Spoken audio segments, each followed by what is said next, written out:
So hey guys, welcome to my YouTube channel learning journey. आज के lecture में हम सीखेंगे क्या?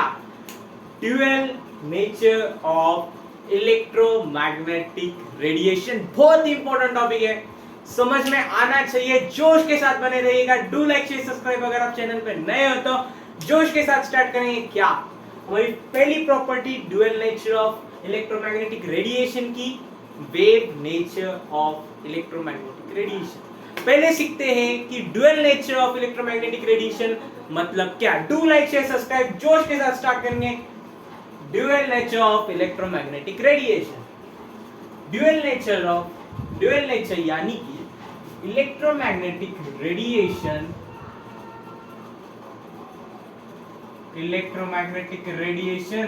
have both particle and wave nature। यानी कि उसे ड्यूअल नेचर क्यों बोला जाता है? Electromagnetic radiation dual nature show करता है। ऐसा क्यों बोलते? क्योंकि इलेक्ट्रोमैग्नेटिक रेडिएशन पार्टिकल नेचर और वेव नेचर दोनों भी नेचर शो करते हैं। और वो कैसे करते हैं वो देखेंगे। आखिर तक बने रहिएगा। Do like share subscribe. ठीक है, ये तो समझ में आया कि उसे dual nature of electromagnetic radiation क्यों बोलते हैं। ठीक है, इसमें हम पहली टर्म देखेंगे कि उसे वेव नेचर क्यों बोला गया है। Electromagnetic radiation wave nature show करता है, ऐसा क्यों बोलते हैं। ठीक है, क्वेश्चन रीड करेंगे। Electromagnetic radiation of frequency 75 into 10⁻13 hertz. अब इलेक्ट्रोमैग्नेटिक रेडिएशन एक रेडिएशन होते हैं। साइंटिस्ट ने in the mid of 19th century ये सजेस्ट किया कि जो भी रेडिएशन, जो भी इलेक्ट्रिकली चार्ज पार्टिकल अगर वो मूव करता है, सपोज एक particle, electrically charge particle accelerate हो रहा है इन द एक्स डायरेक्शन, ये क्या है? Direction of propagation. क्या है? डायरेक्शन ऑफ प्रोपैगेशन किसकी? इलेक्ट्रिकली चार्ज पार्टिकल जो कि एक्सेलरेट हो रहा है इन एक्स डायरेक्शन। ये चार्ज पार्टिकल जो एक्सेलरेट हो रहा है कंटिन्यूअसली, जो मूव कर रहा है एक्स डायरेक्शन में, ये प्रोड्यूस करता है क्या? Mutually perpendicular electric field and magnetic field. जब ये ट्रैवल करता है तो इसके अलोंग साथ में म्यूचुअली परपेंडिकुलर, इस डायरेक्शन को भी परपेंडिकुलर और आपस में भी इलेक्ट्रिक और मैग्नेटिक फील्ड सभी परपेंडिकुलर क्रिएट होते हैं। कैसे? ये हो गई आपकी z एक्सिस, ये हो गई आपकी y एक्सिस। ठीक है, अब ऐसा देखा गया, साइंटिस्ट ने अपने एक्सपेरिमेंट्स में ये देखा कि ये पार्टिकल जब एक्सेलरेट हो रहा है, इलेक्ट्रिकली चार्ज पार्टिकल जब एक्सेलरेट हो रहा है तो अपने परपेंडिकुलर डायरेक्शन में इलेक्ट्रिक फील्ड और मैग्नेटिक फील्ड प्रोड्यूस करता है। ये हो गई z डायरेक्शन।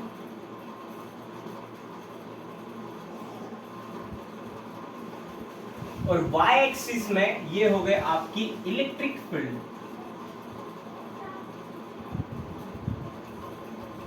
और इस इलेक्ट्रिक फील्ड को भी परपेंडिकुलर और एक्स डायरेक्शन को भी परपेंडिकुलर एक मैग्नेटिक फील्ड भी प्रोड्यूस करता है। कैसे? ऐसे।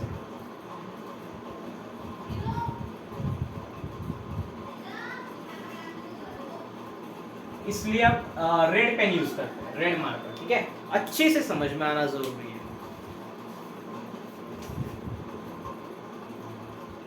कैसे? ये हो गई क्या आपकी मैग्नेटिक फील्ड। क्या? Magnetic field.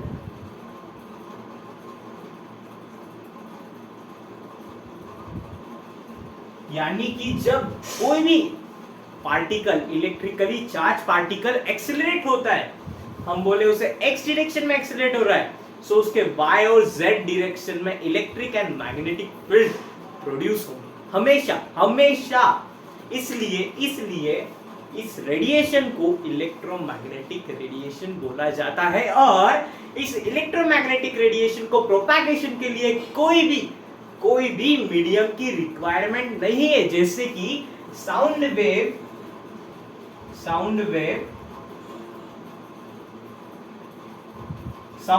कब प्रोपैगेट होता था, कब ट्रैवल करता था, जब उसे कोई मीडियम मिलता था। एयर मीडियम यानी क्या, एयर, वाटर, लिक्विड, सॉलिड, ये सारे क्या है, मीडियम है। अगर हम साउंड वेव प्रोड्यूस करें और वहां वैक्यूम प्रेजेंट है, कोई भी मीडियम प्रेजेंट नहीं, तो साउंड वेव ट्रैवल नहीं कर सकती, आपको कुछ भी आवाज सुनाई नहीं देगी। पर इलेक्ट्रोमैग्नेटिक रेडिएशन, या इसे आप बोलो इलेक्ट्रोमैग्नेटिक वेव,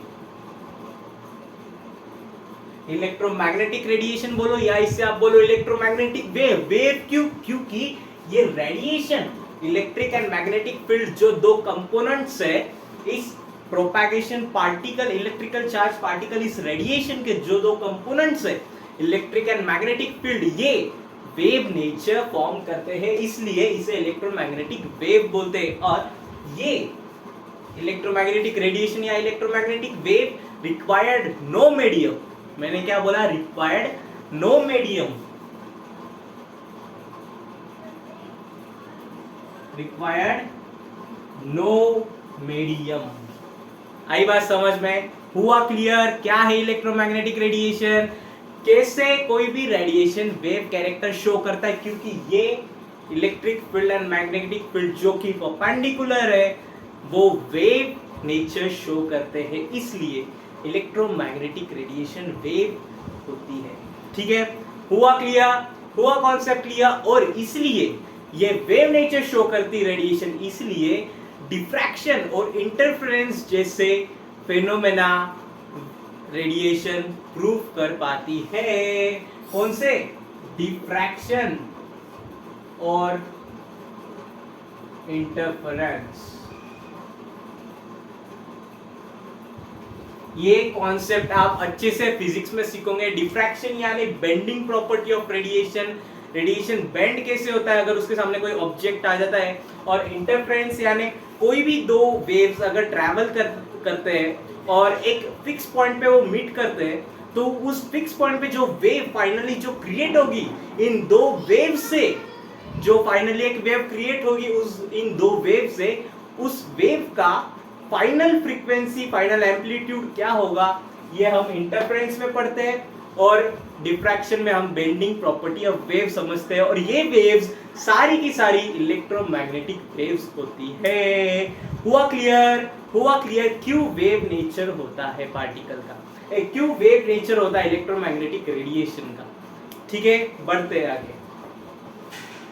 ये तो देख लिया भैया कि electromagnetic radiation mutually perpendicular electric field, magnetic field travel होते हैं। और एक इंपॉर्टेंट चीज जो इलेक्ट्रिक फील्ड और मैग्नेटिक फील्ड ट्रैवल करते हैं, ये ऑपोजिट डायरेक्शन में तो है। फिर से डायग्राम बनाएंगे। ये हो गई आपकी X axis, Z axis, Y axis. ठीक है, ये हो गई क्या, डायरेक्शन ऑफ प्रोपैगेशन। कौन प्रोपैगेट कर रहा है? रेडिएशन, जो कि इलेक्ट्रिकली चार्ज पार्टिकल्स है और एक्सेलरेट हो रहे हैं।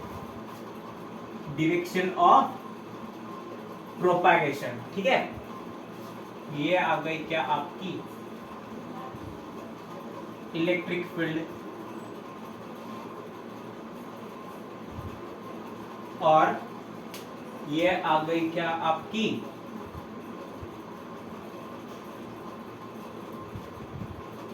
Magnetic field. ठीक है, ओके। अब मैग्नेटिक फील्ड और इलेक्ट्रिक फील्ड दोनों एक दूसरे के तो परपेंडिकुलर है, पर जानने वाली चीज है कि दोनों की फ्रीक्वेंसी और दोनों का एम्पलीट्यूड और दोनों का फेज कांस्टेंट सेम रहेगा हमेशा। हमेशा दोनों की फ्रीक्वेंसी सेम रहेगी, दोनों का एम्पलीट्यूड सेम रहेगा, दोनों का फेज भी कांस्टेंट रहेगा। जबकि ये पार्टिकल मूव करेगा तो दोनों की एम्पलीट्यूड, दोनों की फ्रीक्वेंसी, वेवलेंथ सब सेम रहेगी हमेशा। क्वेश्चन आ जाता है कभी कंफ्यूजिंग करने के लिए, मल्टीपल चॉइस में ऑप्शंस दे देगा electric field can travel with different frequency, magnetic electric and magnetic field travel with different frequency, different amplitude. नहीं, हमेशा हमेशा याद रखेंगे कि इलेक्ट्रिक फील्ड और मैग्नेटिक फील्ड ये दोनों इस इलेक्ट्रिकली चार्ज पार्टिकल के कंपोनेंट्स, इसलिए इन दोनों के एम्पलीट्यूड्स और फ्रीक्वेंसी सेम होते हैं। और एक इंपॉर्टेंट चीज कि इलेक्ट्रोमैग्नेटिक रेडिएशन, इलेक्ट्रोमैग्नेटिक रेडिएशन, बहुत सारे रेडिएशन प्रेजेंट है with different frequency, with different wavelengths. इन सारे रेडिएशन के कंस्टिट्यूट को, एक ग्रुप को क्या बोलते हैं? Electromagnetic spectrum. क्या? Electromagnetic spectrum. और इस इलेक्ट्रोमैग्नेटिक स्पेक्ट्रम में कौन कौन है? Visible light, UV rays, infrared, microwaves, gamma rays, इन सारे रेज ये इलेक्ट्रोमैग्नेटिक रेडिएशंस में आते हैं और इन्हें पूरे इस ग्रुप को क्या बोलते हैं? Electromagnetic spectrum. और इंपॉर्टेंट चीज है कि भैया ये सारे इलेक्ट्रोमैग्नेटिक रेडिएशन वैक्यूम में सेम स्पीड पे ट्रैवल करते हैं। वो सेम स्पीड कितनी है? 3 × 10⁸ मीटर पर सेकेंड। वो सारे वेव्स वैक्यूम में सेम स्पीड पे ट्रैवल करते हैं और वो स्पीड कौन सी है? 3 × 10⁸ मीटर पर सेकेंड। हुआ क्लियर? हुआ क्लियर? ठीक है, बढ़े आगे। ओके, अब ये तो समझ आ गया भैया कि म्यूचुअली परपेंडिकुलर होते हैं, उनके फ्रीक्वेंसीज, एम्पलीट्यूड सब सेम होते हैं। ठीक है, क्वेश्चन देखेंगे। क्वेश्चन में पूछा है electromagnetic radiation of frequency 75 × 10⁻13 hertz. चलेगा? फ्रीक्वेंसी कितनी है? 75 × 10⁻13 हर्ट्ज। इंपॉर्टेंट चीज क्या है कि इसे हम 1 हर्ट्ज यानी कितने पर सेकेंड? 1 हर्ट्ज यानी 1 फ्रीक्वेंसी पर सेकेंड। आई बात समझ में? यानी मैं इसे ऐसा भी लिख सकता हूँ 75 × 10⁻13 पर सेकेंड। ठीक है, क्योंकि एक बेसिक सा फॉर्मूला हमें सबको पता है कि frequency is equals to 1 time period होता है। ओके, हुआ आई समझ में सारी बात? ठीक है, ओके। सो फ्रीक्वेंसी क्वेश्चन में कितना गिवन है? 75 × 10⁻13 हर्ट्ज। और एक बेसिक फॉर्मूला जो कि बहुत सारे साइंटिस्ट ने मिलकर साथ में बनाया है, कौन सा?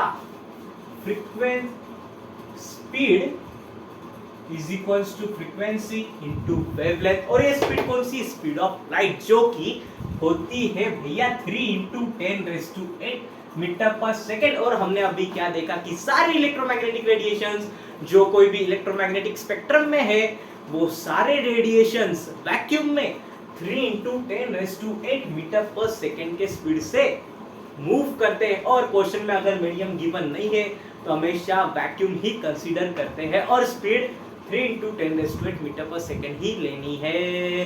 हुआ क्लियर? ठीक है, अब आगे बढ़े।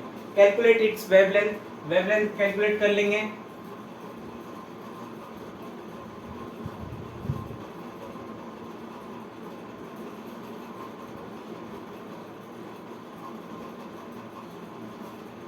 ठीक है, क्या आंसर आएगा?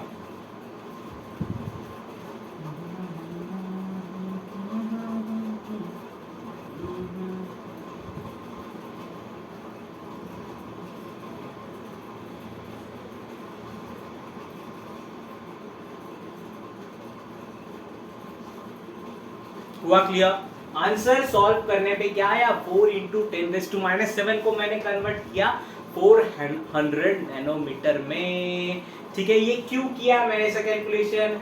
मैंने इतना फास्ट कैसे किया? एक्चुअली ये सब मैंने सॉल्व किया था इसलिए, पर आपको क्या, आपको ये समझ में आना जरूरी है। ठीक है, कैलकुलेशंस आंसर मैंने 400 नैनोमीटर में लिखा। ये नैनो क्या होता है? नैनो है प्रेफिक्स जो कि यूज करके हम मीटर्स को मल्टीपल के साथ मल्टीप्लाई करते। नहीं आया समझ में? कंफ्यूज हो रहा है? ठीक है, होने दो, मैं समझाऊंगा कि अगर मैं आपसे बोलूं 400 किलोमीटर, 400 किलोमीटर। आप इसे कन्वर्ट करके क्या लिखोगे? 400 इंटू 10⁻³ मीटर। हुआ क्लियर? यानी कि ये किलो जो मीटर के पहले लग रहा है, जो ये प्रेफिक्स है, ये क्या है? ये मल्टीपल है जो 10⁻³ को 400 से मल्टीप्लाई कर रहा है। हुआ क्लियर? उसका मैग्नीट्यूड इंक्रीज कर रहा है। वैसे ही ये नैनो 10⁻⁻9 का मल्टीपल होता है और इसका मैग्नीट्यूड चेंज करता है। इसे अब मैग्नीट्यूड के फॉर्म में अगर मैं लिखूं तो इसका आंसर आएगा 400 इंटू 10⁻⁹ मीटर। अगर हम मीटर के फॉर्म में लिखे तो इसका आंसर है 400 इंटू 10⁹ मीटर। ठीक है? यानी नैनो क्या है? नैनो प्रेफिक्स है। जिस तरह किलोमीटर का किलो प्रेफिक्स होता था मीटर के पहले, वैसे ही नैनो जिसका मल्टीपल है 10⁻⁹। हुआ क्लियर? हुआ क्लियर? नैनो क्या होता है? और मैंने इसे नैनोमीटर में क्यों कन्वर्ट किया है देखेंगे, आगे देखेंगे। इंपॉर्टेंट है, जोश बना रहना चाहिए, जोश के साथ आगे बढ़ेंगे कि which part of electromagnetic spectrum does it belong. अब मैंने क्या बोला था पहले कि इलेक्ट्रोमैग्नेटिक स्पेक्ट्रम में बहुत सारे इलेक्ट्रोमैग्नेटिक रेडिएशंस प्रेजेंट है। और ये कौन से रेडिएशंस है? UV rays, gamma rays, microwaves, infrared waves, visible light waves, visible spectrum, ये सारे मिलके क्या बनाते हैं? ये सारे इलेक्ट्रोमैग्नेटिक रेडिएशन मिलके क्या बनाते हैं? Electromagnetic spectrum. सो ये जो आंसर आया है, ये वेवलेंथ किस पार्ट को बिलोंग करता है? इलेक्ट्रोमैग्नेटिक रेडिएशन स्पेक्ट्रम के ये बिलोंग करता है विजिबल स्पेक्ट्रम को। और एक इंपॉर्टेंट चीज याद रखना है हमें, अक्सर क्वेश्चन डायरेक्टली आ जाता है विजिबल वेवलेंथ के बारे में। विजिबल वेवलेंथ होते हैं कितने? 400 to 750 नैनोमीटर। सर ये क्या बोल रहे हैं आप? Visible spectrum, visible wavelength. देखेंगे इलेक्ट्रोमैग्नेटिक स्पेक्ट्रम में मैंने बोला बहुत सारे इलेक्ट्रोमैग्नेटिक रेडिएशन प्रेजेंट है। ठीक है? सारे वेव्स वो बहुत बात बोलती है। ठीक है? UV, gamma, infrared, microwave, visible सब है। ठीक है? पर एक इंपॉर्टेंट चीज, क्वेश्चन नंबर 3 जो उसका आंसर है, एक इंपॉर्टेंट चीज कि इन सारे रेडिएशंस को हम नहीं देख सकते। हम सिर्फ और सिर्फ 400 to 750 नैनोमीटर के बीच में जो वेवलेंथ्स के रेडिएशंस है, इन्हें ही हम देख सकते हैं। और इस स्पेक्ट्रम को 400 to 750 नैनोमीटर्स के जो वेवलेंथ वाले जो रेडिएशंस है, इन रेडिएशंस के ग्रुप को हम विजिबल स्पेक्ट्रम बोलते हैं। और ये विजिबल स्पेक्ट्रम एक इलेक्ट्रोमैग्नेटिक स्पेक्ट्रम का पार्ट है। मैंने क्या बोला? डू फोकस, टू जोश के साथ कि 400 to 750 नैनोमीटर के बीच में इस रेंज में वेवलेंथ है। ठीक है? 400 to 750 नैनोमीटर ये रेंज में बहुत सारे वेवलेंथ्स है, बहुत सारे इलेक्ट्रोमैग्नेटिक रेडिएशंस प्रेजेंट है इन वेवलेंथ के करस्पॉन्ड्स। ठीक है? हुआ क्लियर? ये सारे वेवलेंथ्स हम हमारे आंखों से, हमारे आई से देख सकते हैं, पर इनके इस साइड में यानी कि 400 नैनोमीटर से नीचे कम वेवलेंथ्स या 750 नैनोमीटर से ज्यादा वाली वेवलेंथ्स हम देख नहीं सकते। इसलिए इस रेंज के जो इलेक्ट्रोमैग्नेटिक रेडिएशंस है, इनके ग्रुप को हम विजिबल स्पेक्ट्रम बोलते हैं। और आपके जो रेनबो वाले कलर है ना, जो व्हाइट लाइट को प्रिज्म से पास करके स्क्रीन पे मिलते थे, कौन से? VIBJGYOR, विबग्योर, ये सारे इसी रेंज में पाए जाते हैं। Violet light, violet, indigo, blue, green, yellow, orange, red. ठीक है? वॉयलेट स्टार्टिंग में होता है, रेड 750 नैनोमीटर पे होता है। और इन सारे के बीच में जितने भी कलर्स, जितने भी वेवलेंथ्स है, उन सारे रिस्पेक्टिव इलेक्ट्रोमैग्नेटिक रेडिएशन हम हमारे आंखों से देख सकते हैं। ये रेड, ये भी एक इलेक्ट्रोमैग्नेटिक, रेड लाइट भी तो एक इलेक्ट्रोमैग्नेटिक रेडिएशन है, क्योंकि जब वो भी ट्रैवल करता है, जब रेड लाइट भी ट्रैवल करता है, सो उसके करस्पॉन्डिंग भी mutually perpendicular electric and magnetic field create होती है। हुआ क्लियर? हुआ क्लियर? जब वॉयलेट लाइट भी ट्रैवल करता है उसके करस्पॉन्डिंग भी म्यूचुअली परपेंडिकुलर इलेक्ट्रिक और मैग्नेटिक फील्ड क्रिएट होती है। हुआ क्लियर? जोश बना रहना चाहिए। और एक इंपॉर्टेंट चीज, ठीक है सर ये विजिबल स्पेक्ट्रम तो हो गया, अब ये विजिबल स्पेक्ट्रम में विबग्योर है, सिर्फ विबग्योर ही नहीं है, इनके बीच में भी बहुत सारे कलर्स है, ठीक है, पर ये जो क्लियरली विजिबल है ना वो violet, indigo, blue, green, yellow, orange, red है, ठीक है, कंफ्यूज नहीं होना है। जो भी कलर्स हम देख सकते हैं वो सारे के सारे इन 400 to 750 नैनोमीटर वेवलेंथ के रेंज में आता है, तभी हम उन्हें देख सकते हैं। Clear? Clear? Okay. Violet starting है इसकी 450 नैनोमीटर होता है इसका वेवलेंथ, और रेड 700 नैनोमीटर वेवलेंथ होती है। ओके। और एक इंपॉर्टेंट चीज, डाउन जब हम जाते हैं वॉयलेट टू रेड तब वेवलेंथ इंक्रीज होती है। जब वेवलेंथ इंक्रीज होगी तो फ्रीक्वेंसी का फॉर्मूला क्या होगा? c/λ। अगर वेवलेंथ इंक्रीज हो रही है तो फ्रीक्वेंसी क्या होगी? डिक्रीज होगी। और अगर फ्रीक्वेंसी इंक्रीज हो रही है सो वेवलेंथ डिक्रीज होगी। यानी कि अगर down the group wavelength decrease हो रही है, वेवलेंथ इंक्रीज हो रही है, violet to red wavelength increase हो रही है, यानी कि फ्रीक्वेंसी डिक्रीज हो रही है। क्या फ्रीक्वेंसी डिक्रीज हो रही है? यानी कि वॉयलेट लाइट की जो फ्रीक्वेंसी है वो क्या है? वो है सबसे ज्यादा, सॉरी 450 है, 400 ना, 750, sorry my mistake, my bad, sorry my bad, कि 400 नैनोमीटर से 750 नैनोमीटर होती है इस वॉयलेट लाइट की जो फ्रीक्वेंसी है। क्या है? Frequency of violet. और इस रेड की जो फ्रीक्वेंसी है किसकी ज्यादा होगी?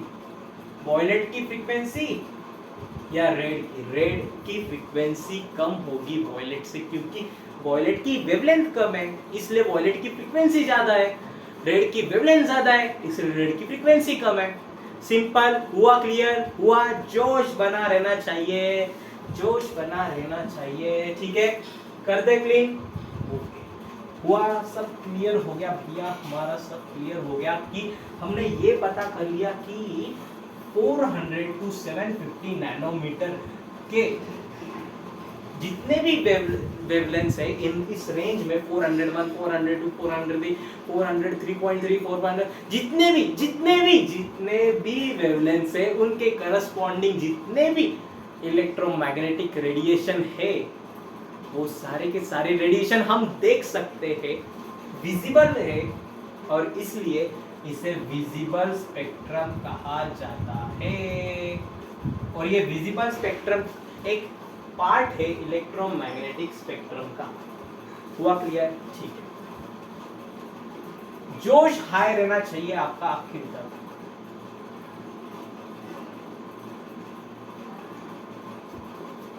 आखिर तक जोश हाई रहना चाहिए और फोकस बना रहना चाहिए। और क्वेश्चन नेक्स्ट बढ़ेंगे, calculate wave number. Calculate wave number क्या है भैया? वेव नंबर है, वेव नंबर क्या है? वेव नंबर है एक नया कॉन्सेप्ट है, wave number is equals to 1/λ। Wave number calculate करता है कि कितने number of wavelengths per unit length में है। नहीं समझ में आया? ठीक है, देखेंगे। कहाँ देखे? यही देखते हैं, क्या फॉर्मूला लिख देते हैं। वेव नंबर को डिनोट करते हैं इससे, और वो होता है 1/λ, रेसिप्रोकल ऑफ वेवलेंथ। अगर ये सारी वेव्स है, ठीक है, ये सब क्या है? ये वेव्स है। वेवलेंथ किसे कहा जाता है? वेवलेंथ किसे कहा जाता है? डिस्टेंस बिटवीन टू क्रेस्ट, इसे क्रेस्ट बोलते हैं। ये सब हमने सीखा है बचपन में, और इसे हम ट्रफ बोलते हैं। ये भी हमने बचपन में सीख रखा है। और वेवलेंथ के किसे कहते हैं? इन दो क्रेस्ट के बीच में का जो डिस्टेंस है, सपोज वो डिस्टेंस हमें 0.2 सेंटीमीटर गिवन है। कितना? या सिंपल कर लो 0.1। ठीक है, समझना जरूरी है। क्या जरूरी है? समझना जरूरी है। ठीक है, इन दो क्रेस्ट के बीच में का जो डिस्टेंस है उसे हम बोलते हैं वेवलेंथ। इन दो ट्रफ के बीच में का जो डिस्टेंस है, कौन से दो ट्रफ? ये ट्रफ और ये ट्रफ, उसे हम कहते हैं वेवलेंथ। और ये दोनों डिस्टेंस सेम होते हैं। ठीक है, हुआ क्लियर? ओके। अब कितने number of wavelengths per unit length है? मैंने क्या बोला? कितने number of wavelengths per unit length है? फॉर्मूला में पुट करो, wave number is equals to 1 by wavelength 1 by 0.1। Centimetre में आंसर कितना आएगा? पर सेंटीमीटर में कितने?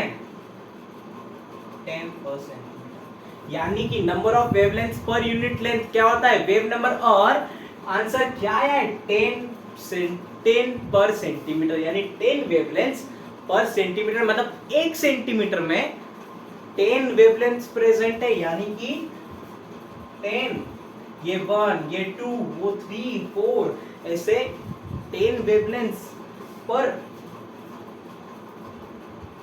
सेंटीमीटर में क्या है? प्रेजेंट है। पर सेंटीमीटर में 10 वेवलेंथ्स प्रेजेंट है। ये हमें कौन बोल, ये कहां से डिटरमाइन करेंगे हम? वेव नंबर को देख के। हुआ क्लियर कि वेव नंबर क्या है? ठीक है, अब इस क्वेश्चन का वेव नंबर कितना होगा? वेवलेंथ है इतनी, वेवलेंथ कितनी? 400 इंटू 10⁻⁹ मीटर। वेव नंबर होगा कितना? 1 डिवाइड बाय 400 इंटू 10⁻⁹। ठीक है, कितना होगा? और किस में? मीटर में। आंसर किस में आएगा? पर मीटर में। ठीक है, 10⁹ ऊपर जाएगा, इसे हम 10⁶ कर लेते हैं इंटू 1000 करके डिवाइड बाय 400। कैलकुलेशन को इजी बनाना है हमेशा। इसे 2.5 यानी कि 2.5 इंटू 10⁶ पर मीटर, यानी कि 2.5 इंटू 10⁶ वेवलेंथ पर मीटर में प्रेजेंट है। हुआ क्लियर? हुआ क्लियर? क्या होता है calculate wave number? Wave number क्या है? वेव नंबर क्या है? वेव नंबर है number of wavelengths per unit length. कैसे फाइंड करेंगे? Reciprocal of wavelength. हुआ क्लियर? आपको इलेक्ट्रोमैग्नेटिक रेडिएशन वेव नेचर कैसे शो कर रहा है, ये आया समझ में? ये आया समझ में? ये इंपॉर्टेंट था। इस क्वेश्चन को मैंने फ्रेम किया इस तरह से कि आपको इन सारे कॉन्सेप्ट्स का पता होना जरूरी है। जेई और जेईई में और नीट में पूछे जाने वाले क्वेश्चंस इनके रेफरेंस में ही आते हैं। ठीक है, नेक्स्ट कॉन्सेप्ट शुरू करें। Particle nature of electromagnetic radiation का करते हैं। ठीक है, जोश बना रहना चाहिए, जोश हमेशा हाई रखेंगे। करते पूरा क्लियर? या पूरा समझ में आ गया? आप कर दो क्लियर। और अगर आपको नहीं समझ में आया तो हमेशा की तरह एक ही ड्रिल है हमारी, पीछे जाइए, अच्छे से देखिए, डू फोकस के साथ, डू जोश के साथ। अब देखेंगे भैया पार्टिकल नेचर क्या है। क्या पार्टिकल नेचर भी शो करता है? हाँ जी हाँ, इलेक्ट्रोमैग्नेटिक रेडिएशन पार्टिकल नेचर भी शो करता है। कैसे? इलेक्ट्रोमैग्नेटिक रेडिएशन पार्टिकल नेचर भी शो करता है। कैसे? क्वेश्चन है, एक्सप्लेन दिस ग्राफ। क्या? Explain this graph. एक ग्राफ है आपके सामने, एक डायग्राम है, ग्राफ कुछ भी बोला आपके हिसाब से। ठीक है, ग्राफ कुछ इस तरह से,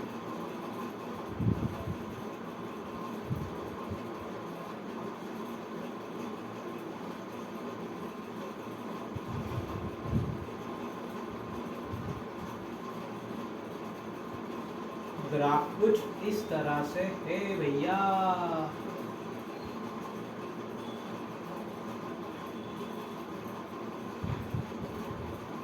और ये क्या है? ये क्या है? 1000 2000 3000 क्या है? ये है हमारे वेवलेंथ्स। क्या है? वेवलेंथ। ठीक है। और ये किस में, नैनोमीटर में। नैनोमीटर तो आपको अब पूरा पूरा क्लियर हो चुका है, मुझे पता है कि आपको नैनोमीटर आता है अब। और ये y एक्सिस पे क्या है, यहाँ पे है इंटेंसिटी, क्या, इंटेंसिटीज, ओके। और ये कांस्टेंट इस पूरे ग्राफ में, एक पर्टिकुलर ग्राफ में क्या कांस्टेंट है, टेम्परेचर। इसे देंगे हम T2 और यह है इस पूरे कर्व में क्या कांस्टेंट है, टेम्परेचर।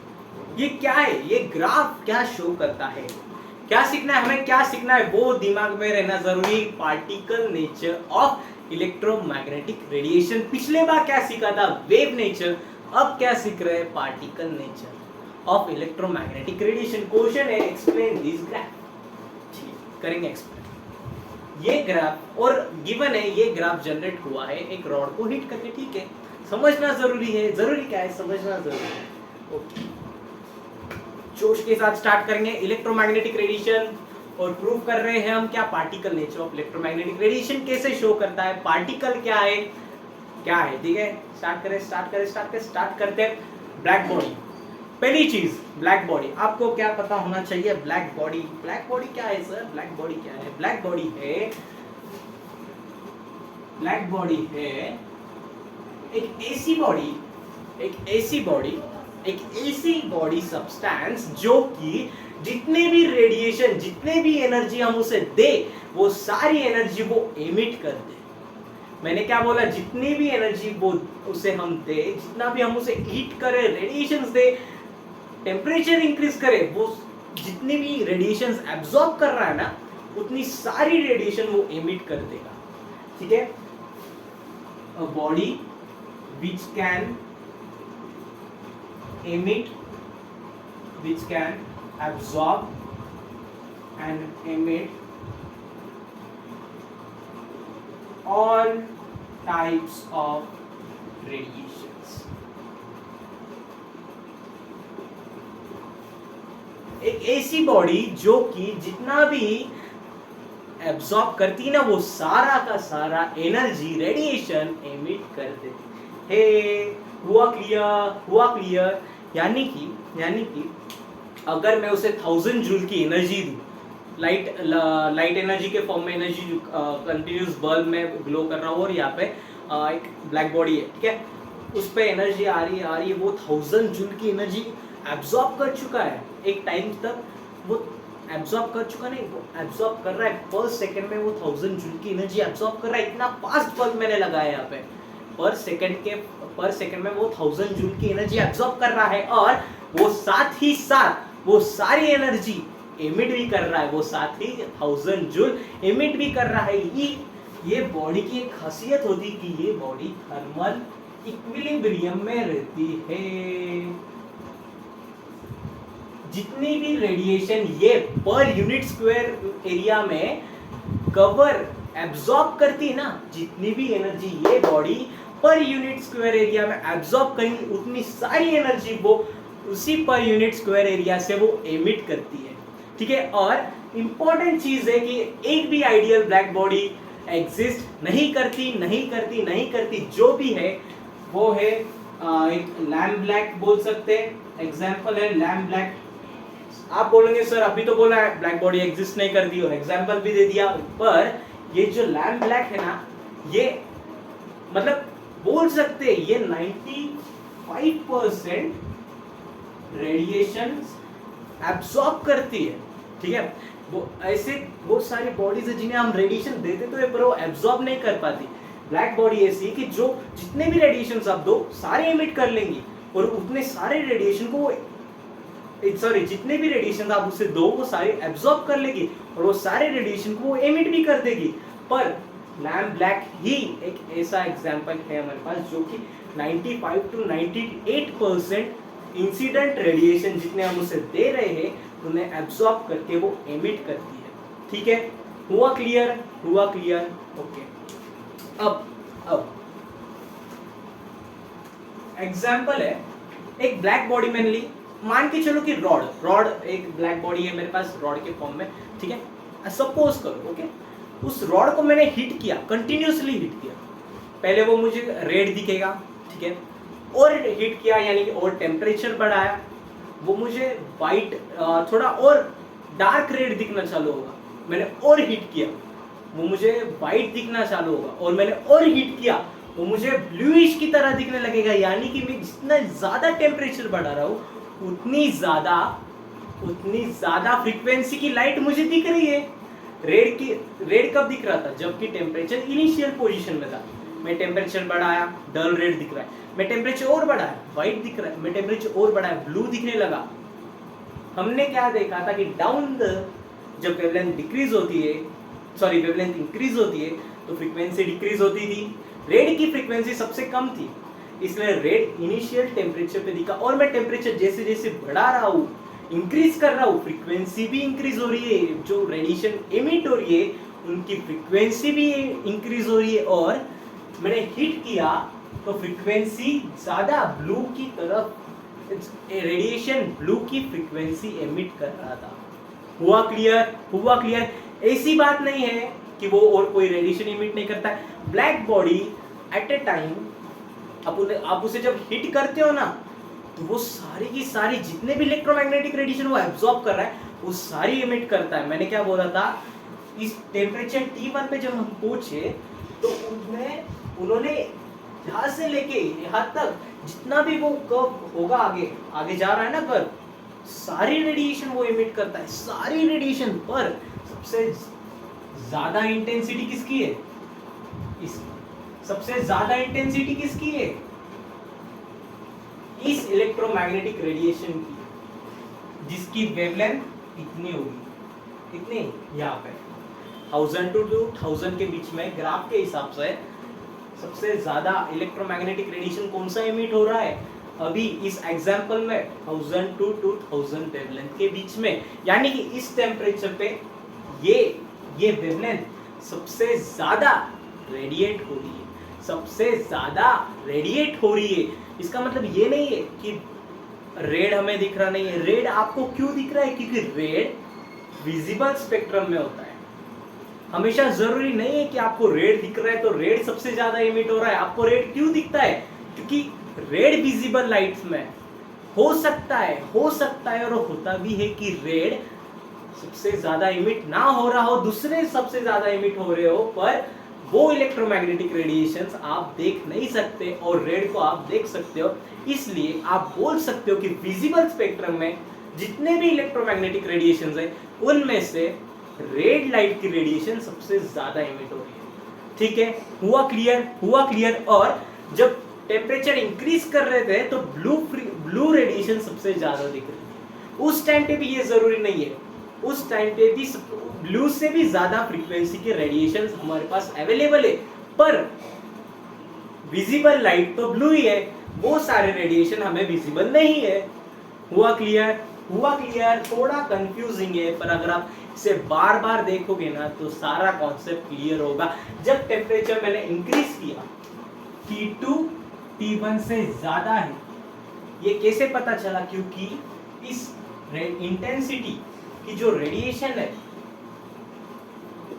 इसकी वेवलेंथ इससे कम है। हुआ क्लियर? ग्राफ ने क्या बताया आपको कि इस टेम्परेचर T1 पे सबसे ज्यादा इंटेंसिटी की जो रेडिएशन थी वो यहाँ पर थी।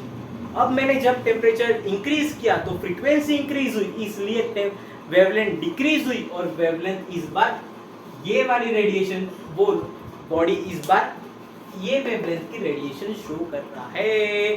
हुआ क्लियर? और इंपॉर्टेंट वाली चीज अब आएगी आपके सामने कि जो भी इस वेवलेंथ पे जो रेडिएशन एमिट हो रही है ना, वो रेडिएशन एक पैकेट के फॉर्म में एमिट हो रही है। वो जो एनर्जी वो कंटिन्यूअसली एमिट कर रहा है ना ब्लैक बॉडी, वो एक कंटिन्यूअस फॉर्म में नहीं, डिस्क्रीट फॉर्म में, पैकेट्स के फॉर्म में, स्मॉल पैकेट्स के फॉर्म में वो एनर्जी एमिट कर रहा है। और वो एनर्जी के जो स्मॉलेस्ट पैकेट्स है उसे हम बोलते हैं क्या? क्वांटम। उस स्मॉलेस्ट पैकेट ऑफ एनर्जी जो वो रेडिएशन एमिट कर रहा है या वो रेडिएशन एब्जॉर्ब कर रहा है, तो वो एक डिस्क्रीट मैनर में ऑफ एनर्जी के फॉर्म में एब्सॉर्ब करता है। वो कंटिन्यूअस फॉर्म में नहीं, वो एक packets of energy, smallest packets of energy के फॉर्म में एब्सॉर्ब करता है और एमिट करता है। हुआ क्लियर? हुआ क्लियर? अगर और एक इंपॉर्टेंट चीज, अगर वो लाइट होगा, अगर एब्सॉर्ब करने वाली जो एनर्जी है वो लाइट एनर्जी है और वो उस एनर्जी की जो पैकेट्स है, स्मॉलेस्ट पैकेट्स ऑफ एनर्जी है, डिस्क्रीट फॉर्म में एब्सॉर्ब कर रहा होगा नहीं करता है, कंटिन्यूअस फॉर्म में नहीं करता है, डिस्क्रीट फॉर्म में वो एब्सॉर्ब कर रहा है एनर्जी, लाइट एनर्जी को, और वो लाइट एनर्जी के जो स्मॉलेस्ट पैकेट्स ऑफ एनर्जी है उससे क्या बोलते हैं? फोटॉन्स। ठीक है, उसे क्या बोलते हैं? फोटॉन्स। क्या बोलते हैं? फोटॉन्स। फोटॉन्स कुछ नहीं, क्वांटम ही है, पर जब लाइट एनर्जी की बात आती है तो smallest packet of light energy को हम बोलते हैं क्या? फोटॉन्स। हुआ क्लियर? और इसी पैकेट ऑफ एनर्जी को जो कि एब्सॉर्ब हो रहे हैं, जो कि रेडिएट हो रहे हैं, उसी पैकेट ऑफ एनर्जी को हम पार्टिकल रेफर करते हैं। उसी पैकेट्स ऑफ एनर्जी को हम पार्टिकल रेफर करते हैं, उन्हें इसीलिए electromagnetic radiation particle nature show करता है, ऐसा बोला जाता है। हुआ क्लियर? हुआ क्लियर? और एक इंपॉर्टेंट चीज, मैक्स प्लैंक सर ने ये बोला कि ये जो स्मॉलेस्ट एनर्जी जो है ना इस पैकेट की, वो कितनी है? E is equals to h mu, जहाँ की h है प्लैंक्स कांस्टेंट, उसकी वैल्यू होती है 6.63 इंटू 10⁻⁻34 क्या? जूल सेकेंड, और म्यू है फ्रीक्वेंसी, और E है आपके स्मॉलेस्ट पैकेट ऑफ एनर्जी जिसे हम क्वांटम बोलते हैं, और अगर लाइट एनर्जी होगी तो उसे हम फोटॉन बोलते हैं। उस पैकेट की एनर्जी क्या? E is equals to h mu. Mu है उस एनर्जी, उस रेडिएशन की फ्रीक्वेंसी। हुआ क्लियर? जोश बना रहना चाहिए। आई सब बात समझ में? क्यों पार्टिकल और इसी क्वांटम और इसी फोटॉन को हम पार्टिकल रेफर करते हैं। हुआ क्लियर? आई बात समझ में? जोश सब क्लियर? अभी के लिए bye bye. Do visit next lectures.